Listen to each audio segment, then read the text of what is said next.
Well, hello again. Welcome back for yet another edition of our daily encouragement. Hopefully, this meets you at a good time and uplifts you, or at least if you're down, get you back up. If you're up already, keeps you up there. Whatever it does, hopefully, again, it works out positive for you. Thank you for taking the time to join us. We're going to hop right into it. We are starting now in Matthew chapter 10. And as we get to chapter 10, we are going to start. We're going to got two thoughts I want to share with you today. So we'll start in verse 1 where it says, "And when he had called unto him his 12 disciples, he gave them power against unclean spirits to cast them out and to heal all manner of sickness and all manner of disease.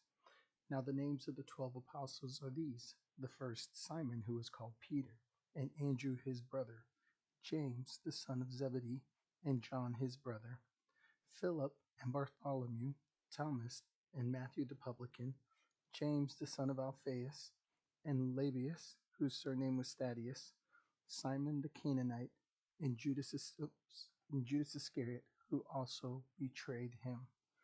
These 12 Jesus sent forth and commanded them, saying, Go not into the way of the Gentiles, and into any city of the Samaritans enter ye not, but go rather to the lost sheep of the house of Israel. As ye go, preach, saying, The kingdom of heaven is at hand. Heal the sick, cleanse the lepers, raise the dead, cast out devils. Freely ye have received, freely give. Provide neither gold, nor silver, nor brass in your purses, nor scrip for your journey, neither two coats, neither shoes, neither your staves. For the workman is worthy of his meat. And into whatsoever city or town ye shall enter, inquire who in it is worthy, and there abide, till ye go thence." And then it gives instruction on how they're to act when they get there. But the key verse I want to point out to start off today is verse 4. Simon the Canaanite and Judas Iscariot, who also betrayed him. These were the men that were going out to represent Jesus, to tell people. And as the passage said later, it said, preach the kingdom of heaven is at hand. Give warning as, hey, pay attention. This is an important time for you guys. Heal the sick, cleanse lepers, raise the dead, cast out devils. Freely ye have received, freely give. But wait, it says Judas Iscariot, who also betrayed him. See, we sit there and we wonder sometimes if we question God and we question his methods, we question his purpose, we question his way. And I picked this verse out here to show you that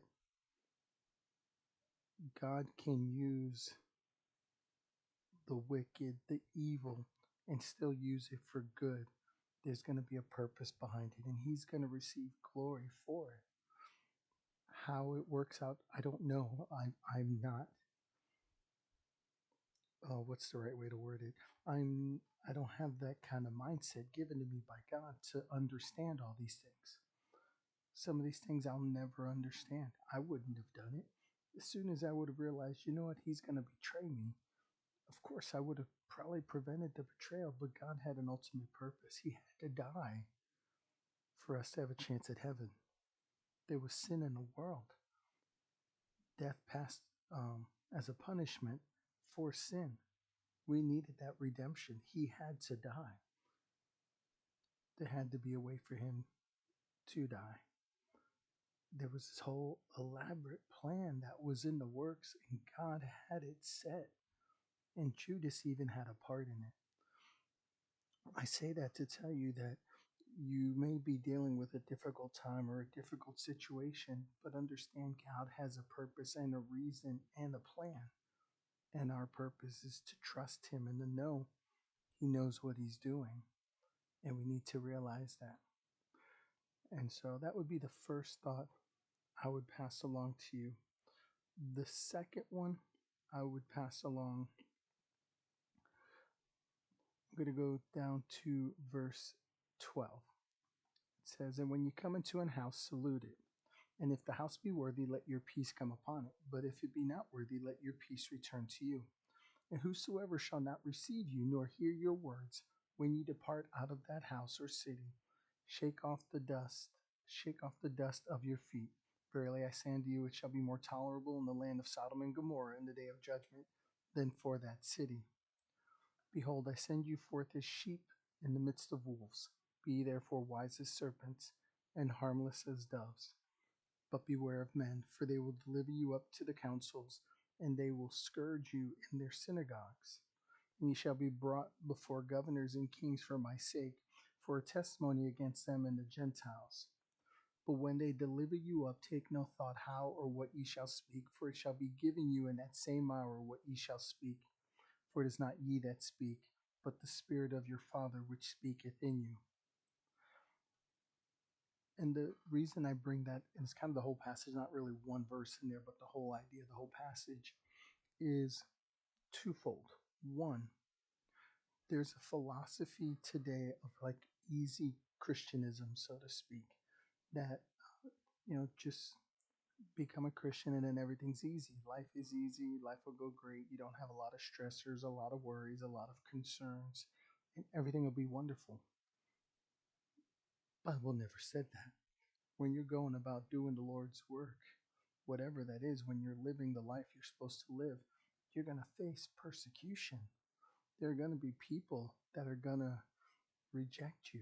They're going to turn you away. But it's not because of you, but because of the God that you serve. So one, if you sit there and feel like, man, being a Christian's hard. Yeah, there was never a promise that it wouldn't be. There was never any words that said, this is going to be easy for you. So why do we think that? Why do we let people tell us that? And if you're going through a struggle, it doesn't mean that you're doing necessarily something wrong. It could be you're doing your best to serve God, and what's going to happen is as you continue to strive and go through those struggles, God's going to work through you. And through that, He's going to receive honor and glory, and you'll come out on the other side being glad that you followed and served Him. So there was never a promise that things would be easy.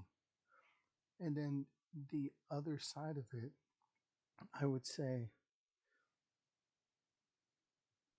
why do we not go through life expecting there to be difficult times, expecting there to be hard times, and we act shocked and surprised?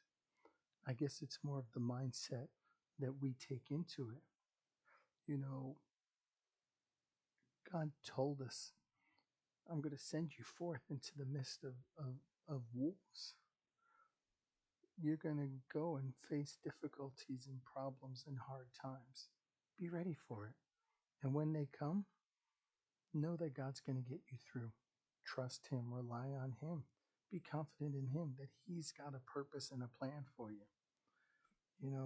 I may not know what it is, and there are times where people may not know what it is, but you just got to trust God's got a purpose for it, and you're going to rely that He's going to show you great and mighty things which we don't know.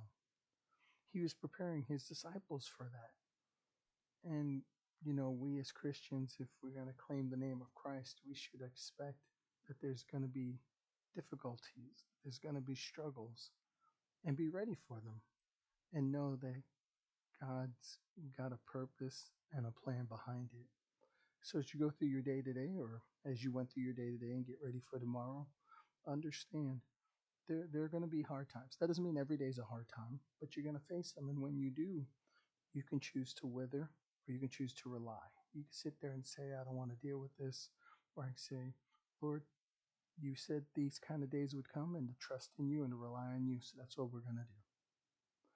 So if we were to pick one verse to remember, I guess we'll go back and just stick in our mind. Verse 4, Simon the Canaanite and Judas Iscariot, who also betrayed him. These 12 Jesus sent forth and commanded them, saying, Go not into the way of the Gentiles, and into the city of Samaritans enter ye not, but go rather to the lost sheep of the house of Israel. And as ye go, preach, saying, The kingdom of heaven is at hand. Time's running short. It's just a few days before either our time on this earth is going to be done, and what are we doing with that time? Anyway, I hope this has been an encouragement to you. That's our goal, is to provide you encouragement each day.